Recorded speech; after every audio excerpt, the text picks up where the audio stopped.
71 এবং 24-কে আজকে মুখোমুখি করছে। বাংলাদেশের একটা চিহ্নিত দল যাদের 71-এ কলঙ্কিত ভূমিকা আছে, যারা আল বদর আল সাউন্ড বাহিনী গঠন করে গণহত্যার প্রত্যক্ষ মদদ দিয়েছে, সেই দল জামাতে ইসলাম আজকে আমাদের দেশের ইতিহাসকে আমাদেরকে ভুল ইতিহাস আমাদের সামনে এনে দিচ্ছে। জামাতে ইসলাম 24-কে 71 দিয়ে রিপ্লেস করতে চাচ্ছে। বন্ধুগণ, আমরা একটা কথা বলতে চাই, এখানে যারা 24-কে ধারণ করেন তাদেরকে অবশ্যই 71-কে ধারণ করতে হবে। আবার যারা 71-কে ধারণ করেন তাদেরকে অবশ্যই 24-কে ধারণ করতে হবে। 71-এর কথা কি ছিল? 71-এর কথা ছিল যে বৈষম্যের অবসান চাই। 71-এর কথা কি ছিল? যে পাকিস্তানি প্রায় উপনিবেশিক যে শাসন তার কবল থেকে মুক্তি চাই। 71-এর এই যে শোষণ বৈষম্যহীন বাংলাদেশ প্রতিষ্ঠার যে আকাঙ্ক্ষা, সেই আকাঙ্ক্ষার কথাই পুনর্বার ব্যক্ত হয়েছে তো 24শে জুলাই গণ অভ্যুত্থানে। এখানেও আমরা বলেছি যে আমরা বৈষম্যের অবসান চাই।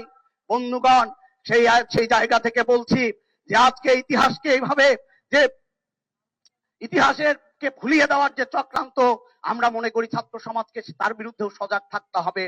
বন্ধুগণ, আপনারা জানবেন যে এই যে জুলাই গণ অভ্যুত্থানের পরবর্তী সময়ে কি শোষণ বৈষম্য কি কমেছে? গণ অভ্যুত্থান পরবর্তী বাংলাদেশে কি বৈষম্য কমেছে? বৈষম্য কমেনি বন্ধুগণ। বাংলাদেশে নতুন করে 2024-এর জুলাই গণ অভ্যুত্থান পরবর্তী সময়ে নতুন করে 10,000 কোটিপতি তৈরি হয়েছে। 3,20,000 মানুষ দারিদ্র সীমার নিচে নেমে গিয়েছে এবং আরো 3 কোটি মানুষ দারিদ্র সীমার নিচে নেমে যাওয়ার ঝুঁকিতে আছে। তাহলে বন্ধুগণ দেখুন, বৈষম্যের বিরুদ্ধে লড়লাম, বৈষম্যের কি অবসান হলো? বৈষম্যের অবসান হয়নি। আমরা দেখলাম বৈষম্য বেড়েছে, আমরা দেখলাম যে জুলুম নিপীড়ন সেটা বেড়েছে।